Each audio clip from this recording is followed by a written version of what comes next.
क्या आप जानते हैं कि इस दुनिया में एक ऐसी जगह मौजूद है जहां से गुजरने के बाद पिछले 100 साल में 50 से ज़्यादा बहरी जहाज और 20 से ज़्यादा हवाई जहाज गायब हो चुके हैं। लिटरली गायब हो चुके हैं। कोई नहीं जानता कि इन जहाज़ों के साथ क्या हुआ। कुछ लोग कहते हैं कि इस जगह के नीचे दज्जाल मौजूद है और इस वजह से कोई जहाज़ गुजर नहीं पाता। कुछ कहते हैं कि ये ब्लैक होल है जहाँ से इंसान और जहाज़ दूसरी डायमेंशन में चले जाते हैं जहाँ से वापस आना उनके लिए मुमकिन नहीं है। और कुछ लोग कहते हैं कि इस जगह पर एक सी मॉन्स्टर है जो कोई जहाज गुजरने नहीं देता, जो गुजरता है उसको खा जाता है। इतनी बड़ी इस कॉन्स्पिरेसी को आज दुनिया बर्मुदा ट्रायंगल के नाम से जानती है। पर बर्मुदा ट्रायंगल की असल कहानी है क्या, और बहुत सारी जो मिथ्स हैं उन मिथ्स की हकीकत क्या है, आइए समझते हैं। तो दोस्तों, कहानी शुरू होती है सन 1881 से। यूके के शहर लिवरपूल से एक जहाज के जिसका नाम एलन ऑस्टिन है अपना सफर शुरू करता है न्यूयॉर्क के लिए।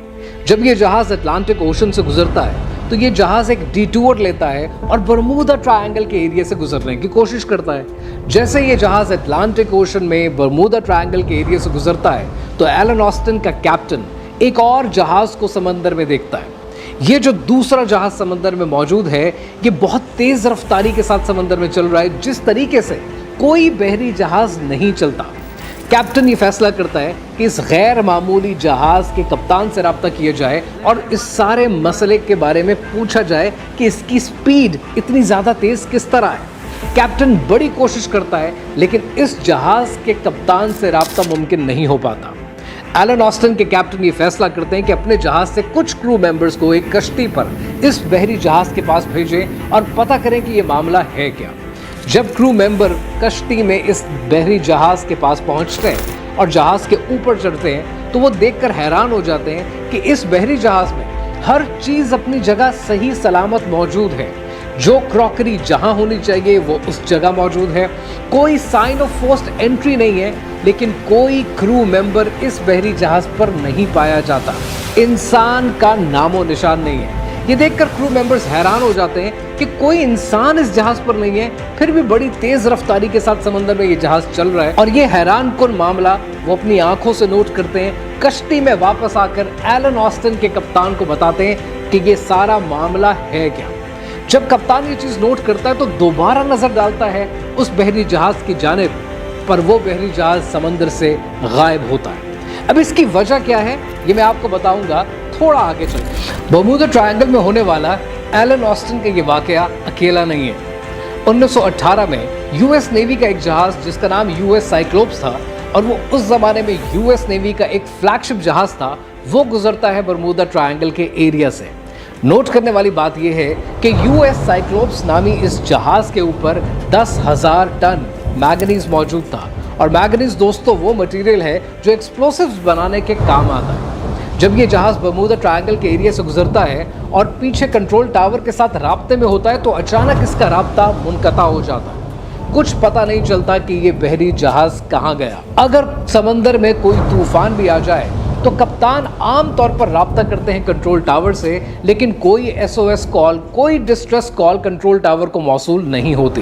और आज तक पता नहीं चल सका कि इस यूएस साइक्लोप्स नामी जहाज के साथ क्या हुआ, जमीन खा गई या आसमान निकल गया। लेकिन यह वाकया अभी बर्मुदा ट्रायंगल में होने वाला एक वाकया नहीं है। दिसंबर 1945 में यूएस नेवी के 5 टॉर्पीडो बॉम्बर प्लेन्स जिनका नाम फ्लाइट 19 है वो परवाज लेते हैं अपनी रूटीन फ्लाइट के लिए फ्लोरिडा से और गुजरते हैं बर्मुदा ट्रायंगल की जानिब। जब वो बर्मुदा ट्रायंगल से गुजरते हैं तो कप्तान ये राब्ता करके कंट्रोल टावर को इन्फॉर्मेशन देते हैं कि उनके जहाज का कंपस नहीं चल रहा। उनको नहीं पता कि वो किस डायरेक्शन में है। जब कप्तान अपना मैनुअल कंपस निकालते हैं तो अपने मैनुअल कंपस पे भी देखते हैं कि उनको डायरेक्शन नहीं मिल रही, और वो कंट्रोल टावर से ये कहते हैं कि हमें नहीं पता कि हम इस वक्त कहाँ हैं, या तो हम नॉर्थ की साइड पर हैं या हम साउथ की साइड पर हैं, लेकिन जहाँ पर भी है हमारा अंदाज़ा है कि हम 350 किलोमीटर एकदम से दूर आ चुके हैं। और कुछ देर के बाद फ्लाइट 19 के 5 जहाज से राब्ता मुनक़ता हो जाता है। और ये यूएस नेवी का एक बहुत बड़ा लॉस था 1945 में कि उनको ये मालूम ही नहीं हो सका कि ये 5 जहाज गए कहां। दोस्तों ये वाकयात जो आपने अब तक सुने ये थे रीसेंट हिस्ट्री से, लेकिन अगर थोड़ा सा माजी में जाएं तो सन 1492 में क्रिस्टोफर कोलंबस जो इंडिया ढूंढने निकले थे लेकिन पहुंच गए थे वो अमेरिका, और अमेरिका को डिस्कवर कर लिया। क्रिस्टोफर कोलंबस भी गुजरे बर्मुदा ट्रायंगल के एरिया से, और क्रिस्टोफर कोलंबस अपने जर्नल में लिखते हैं कि जब वो बर्मुदा ट्रायंगल के एरिया से गुजरे तो उन्हें भी अजीबो गरीब हरकत व सकनात नोट करने को मिली। एक बात वो ये लिखते हैं कि जब वो इस इलाके से गुजरे तो उन्होंने ये देखा कि आसमान पे जो सितारे हैं वो एक दूसरे से दूर जा रहे हैं। उन्होंने ये देखा कि एक चमकती हुई चीज पानी के अंदर जाती है और फिर बाहर आती है, बिल्कुल इस तरह कि जिस तरह से दूर एक मोमबत्ती हो और वो पानी में जाए और पानी से बाहर जलती हुई निकल आए। उन्होंने ये देखा कि कुछ अजीबो गरीब उनको ऐसी चीज़ें देखने को मिली है कि ज़मीन से आसमान की तरफ शिकार किया जाए रोशनी का। लेकिन जैसे ये बातें क्रिस्टोफर कोलंबस लिखते हैं कि उन्होंने अपने स्टाफ के साथ, अपने क्रू मेंबर्स के साथ शेयर की, ये वाकयात होने बंद हो गए। क्रिस्टोफर कोलंबस की ये सारी बातें जो इन्होंने अपने जर्नल में लिखी ये भी निशानदेही करती हैं कि बर्मुदा ट्रायंगल एक एरिया ऑफ इंटरेस्ट है। लेकिन ये एरिया ऑफ इंटरेस्ट बना कैसे, आइए समझते हैं। दोस्तों बर्मुदा ट्रायंगल कहते हैं अमेरिका के साथ मौजूद अटलांटिक ओशन के उस एरिया को कि जिसको अगर ट्रायंगल के तौर पर देखें तो ये टच करता है फ्लोरिडा के साथ, बर्मुदा के साथ और पोर्टो रिको के साथ। ये एरिया इतना बड़ा है कि इसका साइज 1.5 लाख स्क्वायर माइल्स बनता है, यानी अगर आप 2 जापान भी इसके अंदर डालें तो पूरे के पूरे जापान समा सकते हैं। ये एरिया ख़त्म नहीं होगा, फिर भी बहुत सा एरिया बच जाएगा। बर्मुदा ट्रायंगल की सिग्निफिकेंस इसलिए है कि बर्मुदा ट्रायंगल से रिलेटेड बहुत सी कॉन्स्पिरेसी थ्योरीज पाई जाती हैं, और आज कोशिश ये होगी कि एक एक करके तमाम कॉन्स्पिरेसी थ्योरीज को समझें कि वो सही है या गलत, और अगर कोई प्लॉजिबल रीज़न बन सकता है तो वो प्लॉजिबल रीज़न क्या हो सकता है।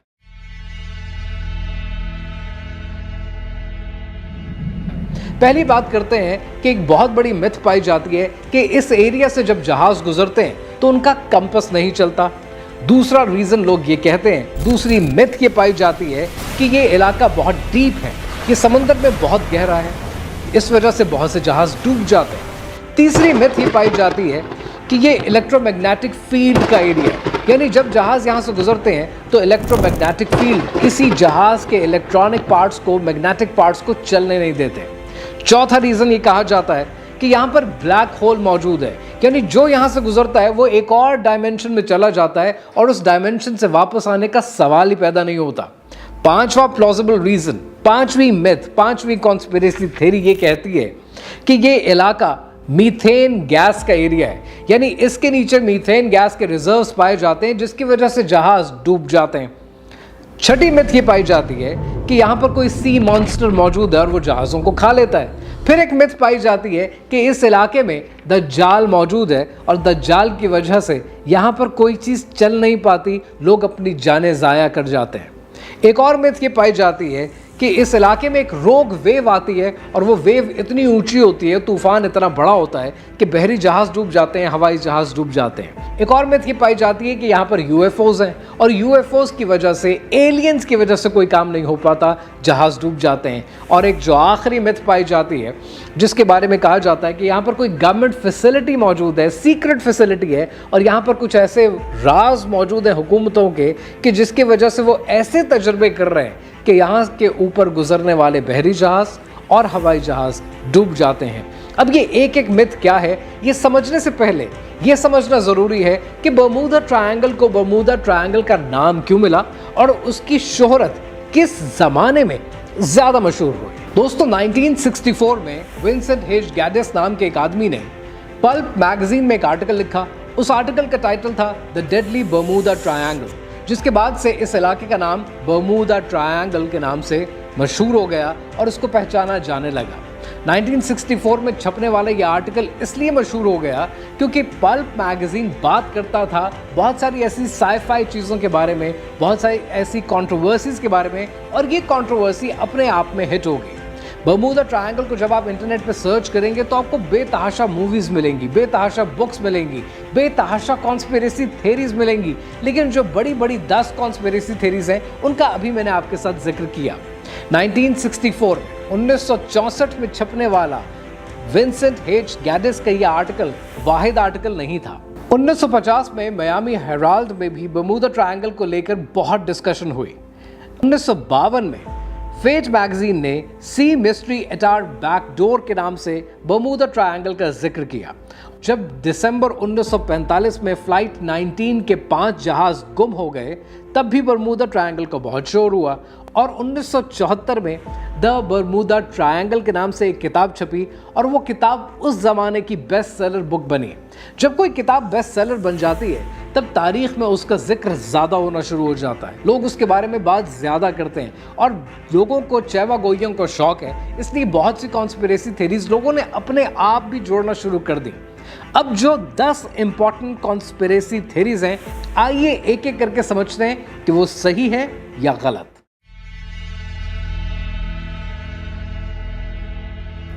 दोस्तों, पहली मिथ है कि कंपास की रीडिंग सही नहीं आती।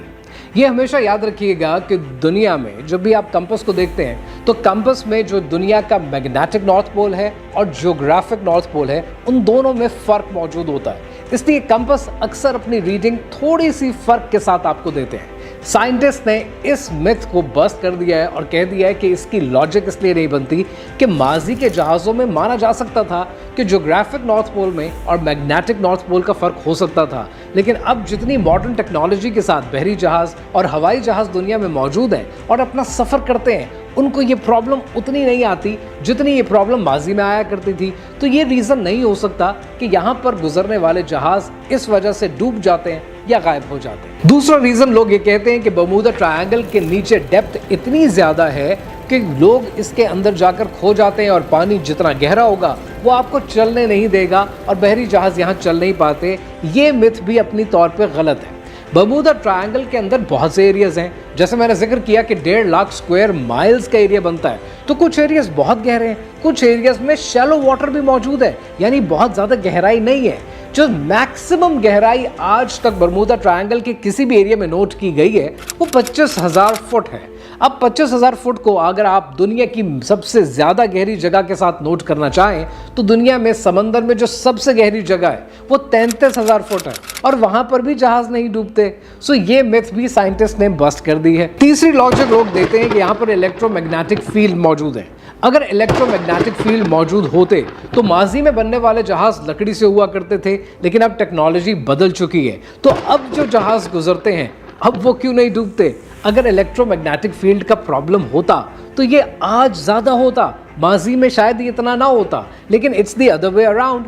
अब ये प्रॉब्लम नहीं है, अब जहाज़ नहीं डूबते, तो माजी में क्यों डूबते थे? सो इलेक्ट्रोमैग्नेटिक फील्ड की लॉजिक को भी कोई नहीं मानता कि ये लॉजिक है और साइंटिस्ट कहते हैं कि इलेक्ट्रोमैग्नेटिक फील्ड के होने या ना होने से जहाज पर फर्क नहीं पड़ता। दोस्तों, बर्मुदा ट्रायंगल को लेकर कुछ लोगों का मानना यह है कि यहाँ पर ब्लैक होल मौजूद है और लोग एक और दिशा में, एक और डायरेक्शन में, एक और सिमत में चले जाते हैं, जिसकी वजह से वो ब्लैक होल से वापस नहीं आ पाते।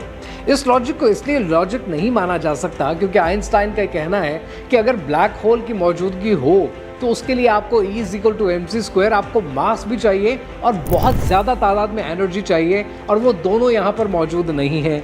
दूसरी बात ये कि अगर किसी और डायमेंशन में चले जाएं तो ऐसा क्यों है कि बर्मुदा ट्रायंगल में होने वाले बहुत से हादसों में से बहुत से ऐसे हादसे मौजूद हैं कि जिसका मलबा मिल चुका, जो जहाज़ डूबे, जो जहाज़ टूटे, उनका मलबा मिला भी है। तो ऐसी लॉजिक के साथ आप ये नहीं मान सकते कि यहाँ पर ब्लैक होल मौजूद है। कुछ लोग कहते हैं कि बर्मुदा ट्रायंगल के एरिया के नीचे मीथेन गैस मौजूद है और जब मीथेन गैस इवेपोरेट करती है तो बहुत से बबल्स बनते हैं। जब बबल्स बनते हैं तो बहरी जहाज़ उन बबल्स की प्रेशर की वजह से डूब जाते हैं और आगे अपना सफ़र जारी नहीं कर पाते। इसको लॉजिक मानना इसलिए सही नहीं होगा कि बर्मुदा ट्रायंगल पे बहुत सी दुनिया ने काम किया, लेकिन जो एक नोटेबल काम है वो डॉक्टर कार्ल क्रोजेलनिकी का काम है, जो कि एक ऑस्ट्रेलियन साइंटिस्ट हैं और उनका ये मानना है और उनके अलावा यूएस जियोलॉजिकल सर्वे का भी ये मानना है कि इस इलाके में जो last trace of methane gas मिले थे ना, वो ट्रेस मिले थे 15,000 साल पहले। यानी यहाँ पर अगर कभी मीथेन गैस का सिलसिला हुआ भी तो वो 15,000 साल पहले होगा। तो डॉक्टर क्रुजेल्निकी कहते हैं कि बहुत माइन्यूट चांस है इस लॉजिक का कि मीथेन गैस की वजह से यहाँ पर हादसे होते हैं। सो इसको भी लॉजिक मानना सही नहीं होगा, ये भी सिर्फ एक कॉन्स्पिरेसी थ्योरी है। कुछ लोग कहते हैं कि इस जगह के नीचे एक सी मॉन्स्टर मौजूद है। अगर सी मॉन्स्टर मौजूद होता तो उसको लॉजिक शायद मैं इसलिए नहीं मानूंगा कि क्या वो मॉन्स्टर इतना सेलेक्टिव है कि कुछ जहाज़ों को छोड़ देता है और कुछ जहाज़ों को पकड़ लेता है। यानी माजी में उसने 50 बहरी जहाज़ पकड़े, पिछले 100 साल में 20 हवाई जहाज़ पकड़े और बहुत से जहाज़ों को नहीं भी पकड़ा। तो ये कोई लॉजिक नहीं है। अगर ये लॉजिक होती तो उसकी साइटिंग मौजूद होती।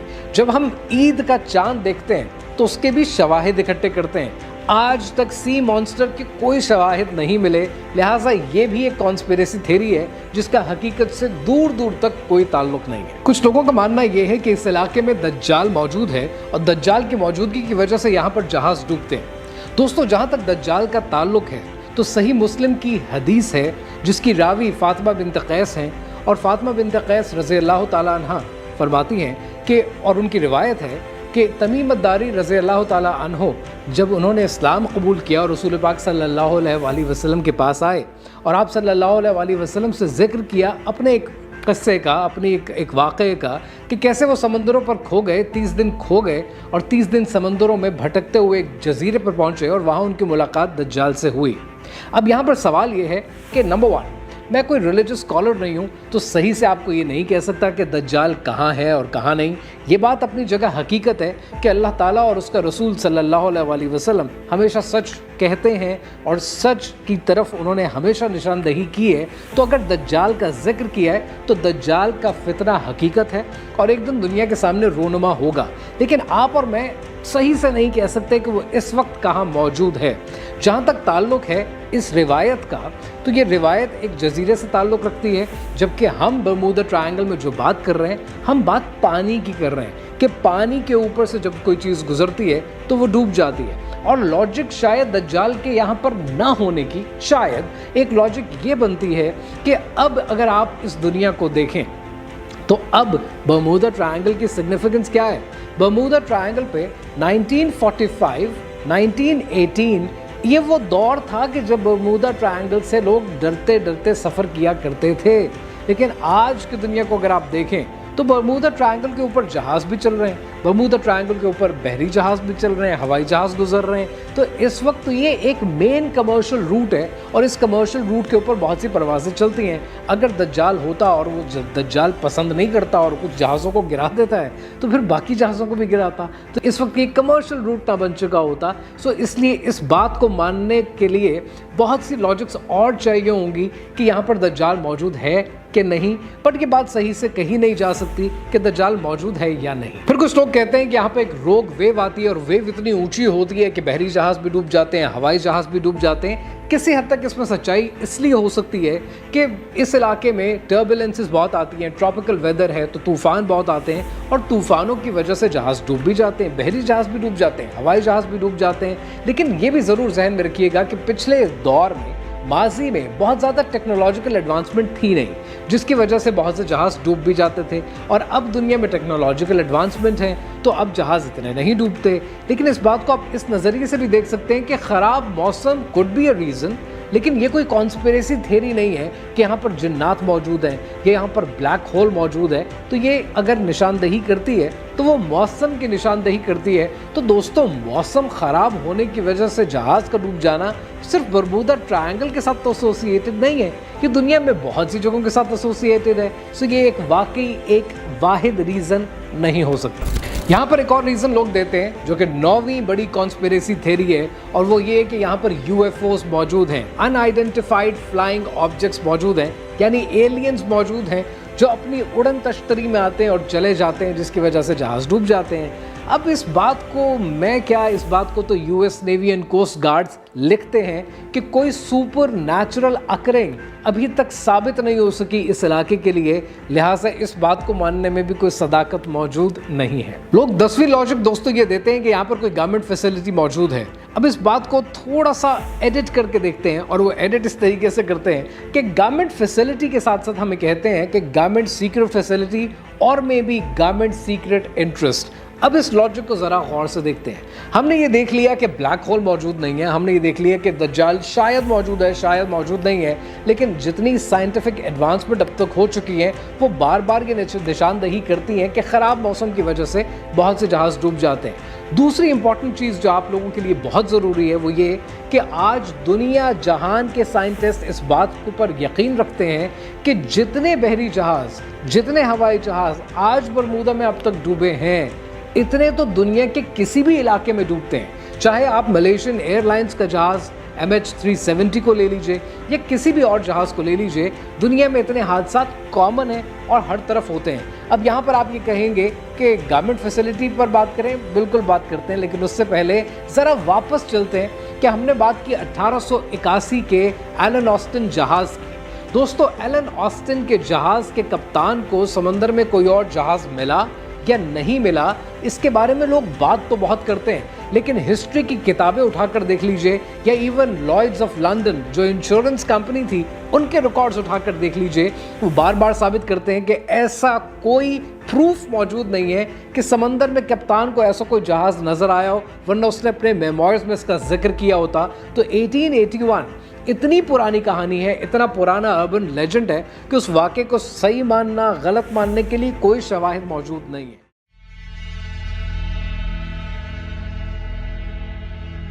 यानी बर्मुदा ट्रायंगल को लेकर जितने वाक़यात हैं ये पिछले 100 साल के वाक़यात हैं, और अगर इन 100 साल के वाक़यात को गौर से देखें तो इसमें बड़ा वाक़या कौन सा है? 1918 का US साइक्लोप्स या 1945 का फ्लाइट 19। ये दो बड़े वाक़यात हमें देखने को मिलते हैं। अब ज़रा दुनिया की तारीख को उठाकर देखें।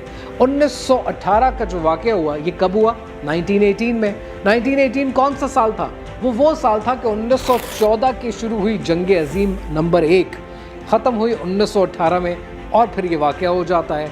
और दूसरी जंग अज़ीम 1939 में शुरू हुई, 1945 में ख़त्म हुई, और उसके बाद फिर एक वाक़या हो जाता है, और दोनों दफ़ा अमेरिका के मिलिट्री प्लेन्स इसमें शामिल हैं। अब ये चीज़ इंपॉर्टेंट है और नोट करने वाली है। दोस्तों, अगर आप बर्मुदा ट्रायंगल की हिस्ट्री उठाकर देखेंगे तो आप देखेंगे कि बर्मुदा ट्रायंगल की जो सिग्निफिकेंस है, यानी जितनी ज़्यादा कॉन्स्पिरेसी थेरीज बनी है, ये कब बनी है? ये कॉन्स्पिरेसी थेरीज 1945 से लेकर मैक्सिमम जितनी बनी है वो 1980s तक बनी है, और 80s के बाद आकर ये कमर्शियल फ्लाइट्स का सिलसिला शुरू हो गया। अब बर्मुदा ट्रायंगल से बहरी जहाज़ गुजर रहे हैं, हवाई जहाज़ गुजर रहे हैं, ट्रेड हो रही है। अब तो जहाज़ नहीं डूबते, अब तो कॉन्स्पिरेसी थेरीज नहीं है। तो 1945 से लेकर 1980 के बीच में क्या था, और इस एरिया की सिग्निफिकेंस को अगर आप हिस्ट्री के साथ जोड़ेंगे तब आपको ये समझ में आएगा कि ये एरिया ऑफ इंटरेस्ट अमेरिका के लिए था, क्योंकि कोल्ड वॉर चल रही थी। ये वो दौर था कि जब रशिया क्यूबा के साथ मिलकर यहाँ पर इन्फिल्ट्रेशन करना चाहता था। ये वो दौर था कि जब साउथ अमेरिका की कंट्रीज़ को कम्युनिज्म में शामिल किया जा रहा था। तो ऐसे दौर के अंदर यूएस के लिए भी और रशिया के लिए भी ये एरिया ऑफ सिग्निफिकेंस था कि इस एरिया के अंदर जितनी स्टेट्स मौजूद हैं, कम्युनिस्ट चाहते हैं कि वो प्रो कम्युनिज्म हो जाए, और अमेरिका चाहता है कि वो प्रो कैपिटलिज्म हो जाए। और इस एरिया के अंदर जो पोर्टो रिको है, पोर्टो रिको की हिस्ट्री भी ज़रूर पढ़िएगा, क्योंकि बड़ी इंटरेस्टिंग हिस्ट्री है कि कैसे पोर्टो रिको को एक अलग स्टेटस तो हासिल है, लेकिन उसका सदर भी अमेरिका के सदर को माना जाता है, यानी अमेरिका के इन्फिल्ट्रेशन बड़ी मजबूत है। सो इस एरिया में जब तक कोल्ड वॉर रही, बर्मुदा ट्रायंगल का जिक्र रहा। जैसे ही कोल्ड वॉर ख़त्म हो गई, बर्मुदा ट्रायंगल की कॉन्स्पिरेसी थेरीज दम तोड़ गई और ये कमर्शियल रूट बन गया। इस चीज़ को जब आप हिस्ट्री से जोड़ेंगे तब आपको समझ में आएगा कि एक प्लॉजिबल रीज़न ये हो सकता है कि जब जब गवर्नमेंट्स का इंटरेस्ट होता है तो वो किसी भी इलाके को कॉन्स्पिरेसी थेरी बनाकर नो फ्लाइंग जोन बना देते हैं, और जब कहीं चाहिए कि इस इलाके का अब हमारा इंटरेस्ट ख़त्म हो गया है तो इस इलाके को पब्लिक के लिए ओपन कर देते हैं। जब आप हिस्ट्री को इकोनॉमिक्स को और पॉलिटिक्स को इकट्ठा पढ़ने की कोशिश करेंगे, तब ये टेढ़ी दुनिया आपको सीधी समझ में आने लगेगी। हर चीज़ जिसके ऊपर हम जिन्नात का स्टिकर या दज्जाल का स्टिकर लगा देते हैं या ब्लैक होल का स्टिकर लगा देते हैं ना, वो भी किसी हद तक एक सियासत होती है। जब आप आंख नाक कान खोल कर चीज़ों को उसकी हकीकत में जानने की कोशिश करेंगे, तब ये दुनिया आपको सीधी समझ में आने लगेगी और दिमाग का इस्तेमाल बढ़ना शुरू हो जाएगा। दोस्तों, अगर कॉन्स्पिरेसी थीरीज मौजूद नहीं है और बर्मुदा ट्रायंगल एक कमर्शियल रूट बन चुका है और बेतहाशा फ्लाइट्स जा रही है, बेतहाशा बहरी जहाज गुजर रहे हैं, तो सारी वीडियो बनाने का मकसद क्या है? मकसद बड़ा सिंपल है कि दुनिया को आप सही निगाह से देखना शुरू करें ताकि आप अपने लिए सही फैसले करना शुरू हो जाएं। जिन चीज़ों को आप मैजिक समझते हैं वो लॉजिक के मयार पर पूरी उतरें, तब माने। लॉजिक से हटकर कोई चीज़ नहीं होती। जो चीज़ कॉमन सेंस में समझ में आए उस चीज़ को माने, हर चीज़ को कॉन्स्पिरेसी थ्योरी का स्टिकर ना दे दें। तब आप जिंदगी के लिए, अपने लिए और जो रोज़मर्रा एक्टिविटीज़ दुनिया में हो रही हैं उनको पहचान कर सही फैसले करने के काबिल हो जाएंगे। अगर अब तक आपने ये वीडियो देखी है और ये वीडियो आपको अच्छी लगी है तो चैनल को ज़रूर सब्सक्राइब कर लीजिएगा ताकि नेक्स्ट वीडियोस आपको नोटिफिकेशन में आसानी के साथ मिल सकें। और अगर ये वीडियो आपको अब तक अच्छी लगी है तो मैं आपको रेकमेंड करूँगा कि आप ये वाली वीडियो ज़रूर देखें।